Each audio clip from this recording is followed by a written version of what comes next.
जो इन्होंने कहा कि अभी रिस्ट्रक्चर करने की ज़रूरत है और वो लोग जो 30% की उम्मीद लगा के एसआईपी करना शुरू किए थे, वो तो उम्मीद ना बाँधें यहाँ से आगे के लिए कि अभी भी उम्मीद बंधी हुई है, रख सकते हैं। कि मैं या फिर मैं दूसरे ये तरह से सवाल एक तरह से सवाल थोड़ा-सा बदल देता हूँ कि जिन्होंने 30% 25% रिटर्न देखा, अब वो गिर करके 0% पे या नेगेटिव पे आ रहे हैं। उनको वापस उस लेवल पे जाने में कितना टाइम लगेगा? जितनी देर में गिरे उतने लेवल पे वापस चले जाएँगे, उससे कम ले देर में जाएँगे या फिर थोड़ा-सा टाइम लगेगा अब? लक्ष्मण जी, मुझे लगता है वो समस्या नहीं है। ऑब्वियसली हम हुँ, लोग जानते हैं कि जितना जल्दी मार्केट गिरा है, एक एक एक हुँ, एक अपने आप में एक निशान ये बन गया, नमूना बन गया है कि करीब लास्ट हुँ, 5-6 महीने में इतना जबरदस्त मार्केट का फॉल कोई एक्सपेक्ट नहीं हुँ, किया। हम लोग सब एक्सपर्ट हैं, सब हुँ, लोग बैठे हुए हैं, आप लोगों से बातचीत होता रहता है, पर किसी ने ऐसा जबरदस्त फॉल एक्सपेक्ट नहीं किया था। पर हुआ है हुँ, और ये तो बिल्कुल मैं दावे के साथ कह सकता हूँ इतना जल्दी शायद मार्केट ऊपर जाएगा भी नहीं। पर बात वो नहीं है, बात जैसे अभी अनुराग ने बोला था कि जो निवेशक अपना एसआईपी जब हुँ, चूज़ करते हैं, तो कौन-सा एसआईपी में निवेश करेंगे? किस तरह की? वो क्या हुँ, बैलेंस्ड फंड में एसआईपी के ज़रिए आ रहे हैं? या लार्ज कैप फंड में आ रहे हैं, स्मॉल कैप में आ रहे हैं, मिड कैप में आ रहे हैं, किस में आ रहे हैं? वो एक बहुत बड़ा रोल प्ले करता है। जिसने एक एक डाइवर्सिफाइड लार्ज कैप फंड में निवेश किया है, उसका पेन शायद कम है। जिसने स्मॉल कैप में या मिड कैप में निवेश किया है, उसका पेन लेवल बहुत ज़्यादा है। अब ये तो आपकी हुँ, चॉइस है, आपने चॉइस किया है। अब ये हम लोग अभी एनालिसिस कर सकते हैं कि वो चॉइस सही था, गलत था, क्या था, पर उन्होंने वो चॉइस किया है और फंड मैनेजर म्यूचुअल फंड तो उसी पे लगाएगा जिसमें उसको पैसा मिला है। तो वो एक हुँ, अलग बात है। दूसरी बात यहाँ पे मैं ये कहना चाहूँगा कि एक लेवल का सैनिटी मार्केट में रिस्टोर होना भी एक तरह से ज़रूरी था। मैं नहीं ये नहीं कह रहा हूँ कि मार्केट गिरा है, अच्छा है।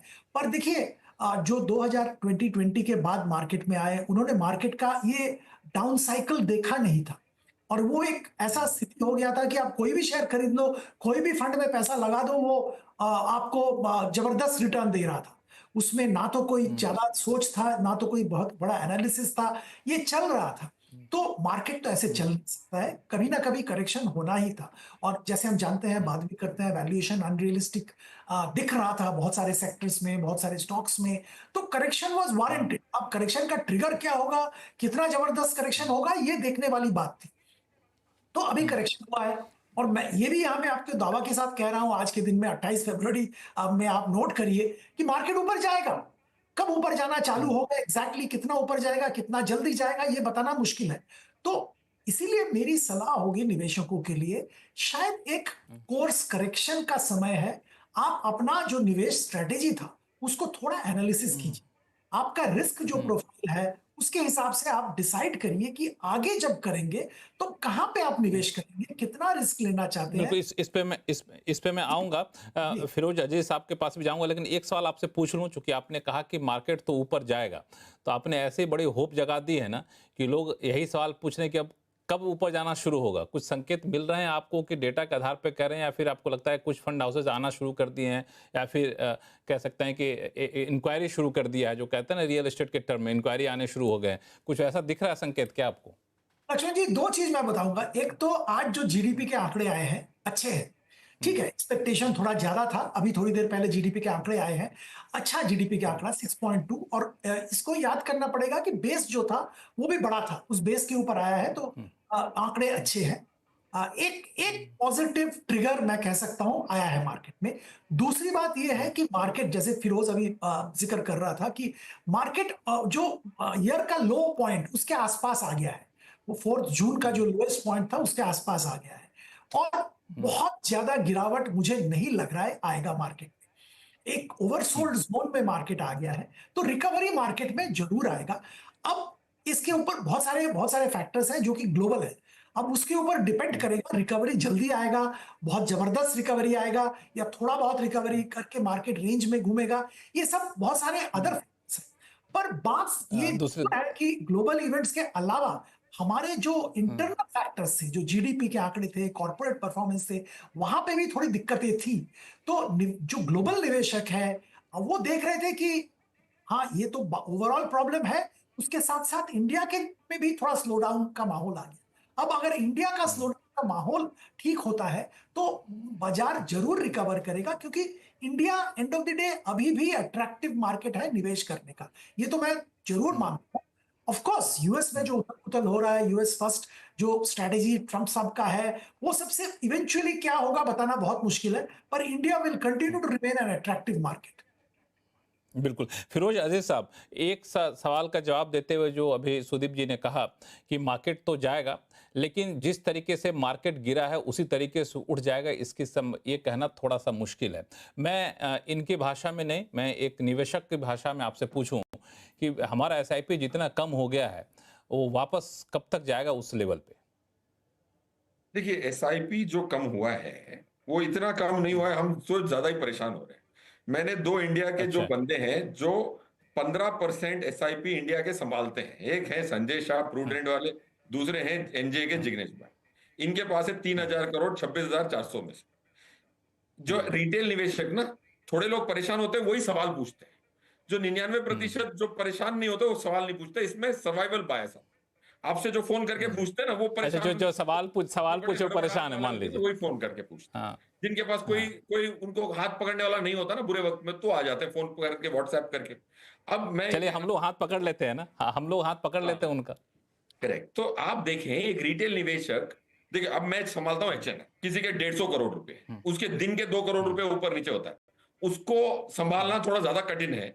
रिटेल वाले के पास जो बेचारा 2-2 हजार की एसआईपी करता है और 2 लाख इकट्ठे करता है ना, उसके अगर 3% गिरती है तो उसके 6,000 जाते हैं। वो इतना परेशान इतना नहीं होता।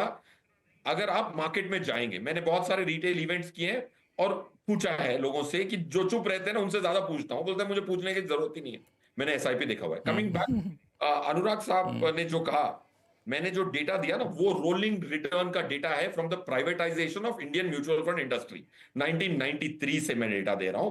उसमें total observations on a monthly rolling है 270 और उसकी एवरेज रिटर्न दी है मैंने। It is not even since inception data, it is rolling data. That's the most scientific way an IIM academician would see. Point one. Point two, देखिए India के जो small cap में बहुत पैसे चले गए हैं कहते हैं, बट 3 लाख करोड़ है मार्क टू मार्केट के बाद। 3 lakh crore out of 30 lakh crore of individuals, 10% ही हुआ है इंडिया की म्यूचुअल फंड इंडस्ट्री से। इंडिया की लास्ट ईयर की हाउस होल्ड सेविंग थी 35 लाख करोड़, उसमें से गया है 27,000 crore, which is less than 1%।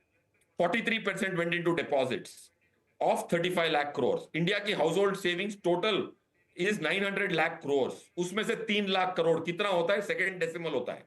So point ये कह रहा हूं कि ऐसे भी लोग हैं जो अपनी एसेट एलोकेशन को इतना गड़बड़ा चुके हैं कि 80% स्मॉल कैप में डाले हैं, जैसे अनुराग साहब ने कहा। बट अगर इंडिया की एलोकेशन देखें तो कोई भी ऐसी गड़बड़ नहीं है। आप टीवी के शोज पे, मैं अनुज साहब के साथ एक मार्केट गुरुकुल कर रहा था स्मॉल कैप में, अनुराग साहब ने भी कहा कि 20% होना चाहिए। 20% कहां है इंडिया का? 900 लाख करोड़ का 50% इक्विटी मानू तो 50% इक्विटी होता है 450 लाख करोड़, उसके 20% होते हैं 90 लाख करोड़। ये अनुराग साहब का एलोकेशन है, उसमें से है कितने? 2.5 लाख करोड़। अब मार्क टू मार्केट गिरने के बाद 2 लाख करोड़ है स्मॉल कैप फंड में। ओके, इंडियन हाउस होल्ड्स का, कॉर्पोरेट्स को छोड़ के। तो मेरा ये मानना है कि भाई इंडिया के स्मॉल कैप स्टॉक्स, अब अनुराग साहब से मैं एक प्रश्न पूछा चाहूंगा कि अनुराग साहब सबसे बड़ा स्मॉल कैप स्टॉक कितना मार्केट कैप का है बताइए? स्मॉल कैप जो शब्द है, सबसे बड़ा स्मॉल कैप स्टॉक कितने का मार्केट कैप का होगा? अच्छा, मैं तो कोई चर्चा पे नहीं था फिरोज, ऐसा मैं आवाज का सिर्फ यही शो करता हूँ और कोई मैं आवाज के शो पे नहीं था। नहीं, बट कोई और इसी शो की बात कर रहा हूँ। 50,000 करोड़ का स्मॉल कैप स्टॉक है। बट अभी वो numbers, they compete pretty much with US numbers. अभी इंडिया का स्मॉल कैप इज, मतलब यहाँ के जब एक निवेशक सुनता है ना, जब एक रिटेल निवेशक सुनता है स्मॉल कैप, अंग्रेजी की जो शब्दावली है स्मॉल कैप, वो सोच रहा होगा यार 500,000 करोड़ की कंपनी होगी। 50,000 करोड़ की कंपनी को आज इंडिया में स्मॉल कैप करार दिया गया है, क्योंकि 500 कंपनियां, टॉप 500 कंपनीज ही म्यूचुअल फंड में mid cap, large cap, small cap सबको खत्म कर देती है, और बाकी जो 2,000 कंपनियां बची उस सबको माइक्रो कैप करार दिया है म्यूचुअल फंड इंडस्ट्री ने। तो all I am saying is English hides more than shows. So मेरा ये मानना है कि coming back to Laxman sir question, bounce back कब आएगा? स्मॉल कैप की जो आपकी 1 ईयर की नेगेटिव रिटर्न है, 5-6% की नेगेटिव रिटर्न है परसों तक, वो रिकवरी होनी चाहिए मेरे हिसाब से। आज के अगर आप देखें लॉन्ग शॉट्स और 4-5 बैरोमीटर हम देखते हैं, I think 1 year later you would be surprised if the market is back to another at least 15% from here. एक मिनट फिरोज साहब, मैं एक सवाल पूछूं आपसे। आपने जो स्मॉल कैप के डेफिनेशन को आपने बताया, तो मुझे ऐसा लग रहा है कि आपको लगता है कि जिसको हम लोग स्मॉल कैप कहते हैं वो स्मॉल कैप है नहीं, पोटेंशियल बहुत ज़्यादा है और ठीक ठाक बड़ी कंपनी होती है वो, तो उसमें अगर आपको थोड़ा सा रिटर्न कम मिल रहा है तो ऐसा नहीं कि वो विलेन है वो छोड़ के भाग जाइए किसी बड़ी कंपनी के पास, क्यों ऐसा कहना चाहते हैं आप? नहीं सर, देखो स्मॉल कैप में ना 250 स्टॉक है, उसका एक शब्द में एक एक स्टॉक है लक्ष्मण सर, उसकी पी है 4.87, पी कितनी है 4.87, मतलब इतनी सस्ती। दूसरी एक कंपनी है 967 पी, बट सबको दर्शाने के लिए एक ही नाम है। अगर समझो 500 लोग हम शो में हैं और सबका नाम अनुराग हो, चारों लोग, कितनी कंफ्यूज हो जाएगी। वैसे ही 250 लोगों का नाम हमने स्मॉल कैप करार दिया। So it's a very diverse universe. हमारे मॉडल पोर्टफोलियो में 2 स्मॉल कैप फंड्स हैं, दोनों को मैंने आपकी चैनल पे एटलीस्ट 10 बार रेकमेंड किया होगा। इन्वेस्को स्मॉल कैप आज भी निफ्टी से 7% अल्फा निफ्टी को बीट किया है इस साल, as of yesterday, day before yesterday, from 1 April। HDFC small cap Nifty से 1% कम है।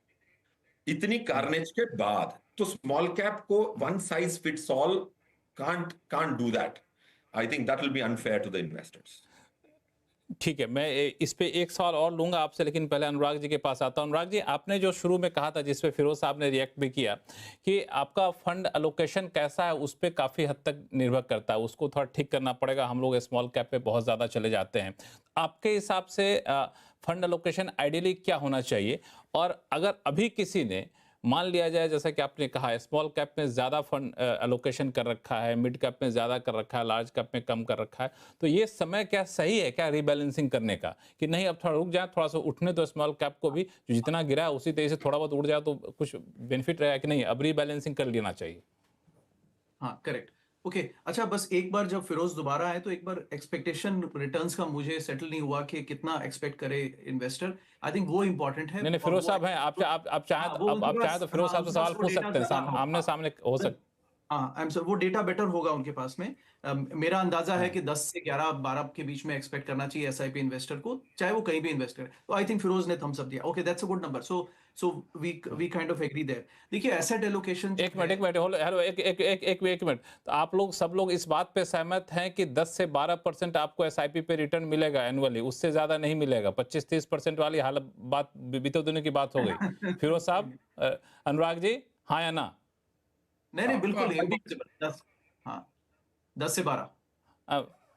सुदीप जी, अगर अच्छे फंड चूज किए जाए 13 से 14 जी, अच्छे थोड़ा फंड बहुत चूज सुदीप किए जी, जाए। सिलेक्शन ऑफ फंड अगर ठीक हो थोड़ा ज्यादा भी मिल सकता है।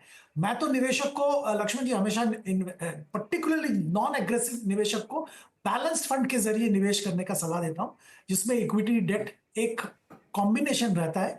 आजकल वो माफ भी आ गया, मल्टी एसेट एलोकेशन फंड, वहां पे भी ध्यान दिया जा सकता है, जिसमें गोल्ड वगैरह भी होता है। तो इस पे मैं आऊंगा, इसमें आऊंगा आपके पास, बहुत जरूरी लेकिन है। मोटा मोटी ये है कि ये 10-12 बहुत गए तो 13-14 तक जाते जाते आप रुक जाएंगे, ये बस। आपका है। बाकी कंपाउंडिंग होगा तो कंपाउंडिंग अलग है, वो अलग लक्ष्मण जी, चीजें ये देखी जाए। रियलिस्टिक एक्सपेक्टेशन यही रहना चाहिए। हाँ, अब ज्यादा मिल जाए तो अच्छी बात है, उम्मीदें कम रखेंगे तो दुख कम होगा आपको, है ना? कहते हैं ना कि दोस्तों से ज्यादा उम्मीदें मत रखो, वरना निराशा हाथ लगती है, तो उम्मीदें मत रखिए बहुत ज्यादा, तो खुश रहिएगा। अनुराग जी, अब अपनी बात कंप्लीट करिए आप। हाँ, और हम लोग बात कर रहे थे कि रीस्ट्रक्चरिंग करने के। हाँ, तो एक वो तो एसेट एलोकेशन करना है। और देखिए, रिटर्न में कोई ना कोई म्यूचुअल फंड एक कुछ साल आपको कुछ एवरेज में दिखता है, लेकिन ये अगर आप स्टार रेटिंग्स और परफॉर्मेंस देखें तो ये 20 साल पीरियड में काफी उथल पुथल इसमें होता है। तो अल्टीमेटली ऐसा नहीं हो सकता कि सबके सब इन्वेस्टर्स वो अच्छे वाले फंड में ही बैठे हैं जो 14% दे रहा है। ऑन एन एग्रीगेट मार्केट में तो देखिए वही निकलेगा जो इकोनॉमी और +2% निकल रहा है, राइट? दैट्स व्हाई आई से 12%, कि एग्रीगेट इन्वेस्टर को वही मिलेगा। कुछ उसमें 4 स्मार्ट बनेंगे तो वो फिर उल्टा भी पड़ सकता है। बट बहरहाल, ठीक है, तो वो एलोकेशन है लक्ष्मण जी, सिंपल। देखिए, आपका एज और रिस्क प्रोफाइल पे डिपेंड करता है, लेकिन 50% large cap, 30% mid slash small slash thematic whatever, and 20% debt, ये होना चाहिए मेरे हिसाब से। और 20% फिर से बताइए, फिर से बताइए। 50% large cap, 50 is large cap, and 30 is mid slash small slash, आपका टोटल मतलब it is that. And 20% is debt. मेरे हिसाब से ये 20% डेट पे जा। बाकी आपका हल्का फुल, बट इंडिया स्टोरी मेरे हिसाब से, बट मैं उसको थोड़ा डिस्टेंस से भी देखता हूँ, is a large cap story, it's not so much a mid cap story. But उसमें मतभेद हो सकता है, उसमें इतना डिबेट की बात नहीं है, but history at least shows that India is a large cap story. और अब बाय द वे अब आपको मिड और स्मॉल इतने मिलते भी नहीं, क्योंकि अब कंपनीज डायरेक्टली पकी पकाई आती हैं, सीधा आईपीओ करती हैं after the private equity invest. तो अब वो भी फ्लेवर देखिए मार्केट का। लक्ष्मण जी, कुछ पास्ट हिस्ट्री उतनी रेलिवेंट भी नहीं है, क्योंकि एक जमाने में हमने अब निफ्टी की आपकी भारतीय एयरटेल देख लीजिए, रिलायंस, इन्फोसिस, टीसीएस देख लीजिए, ये बैंक्स 100-150 बिलियन पे लिस्ट हुए हैं, सॉरी 1-1.5 बिलियन पे लिस्ट हुए हैं, और इनकी वैल्यूएशन 150 बिलियन है, राइट। इन्होंने 200, 300, 400x का रिटर्न दिया है। आज ऐसी कंपनियां नहीं मिलेंगी आपको, और पिछले 10 साल से भी नहीं मिल पा रही हैं, तो वो भी एक रिटर्न्स को इम्पैक्ट करेगा लॉन्ग टर्म में। That's why I also say that flavour of the market is by. बहरहाल आपका ये आंसर है, एसेट एलोकेशन इतना रहना चाहिए, और ये सही टाइम है सुदीप सर ने जो कहा कि आपकी स्ट्रैटेजी को रीसेट कीजिए और लॉन्ग टर्म में बने रहिए, लेकिन रीसेट दोनों चीजों को, एक आपकी स्ट्रैटेजी एंड सेकंड आपकी उम्मीदें, एक्सपेक्टेशन, जो I think we all have agreed that what is the expectation of the investor. वो इन्वेस्टर जब आएगा तो वो टिका रहेगा, फिर वो डावाडोल नहीं होगा कि मेरे ज्यादा हो गए, बिकॉज ही नोज वो इनफैक्ट वो गिरेगा वो मार्केट और खरीदेगा।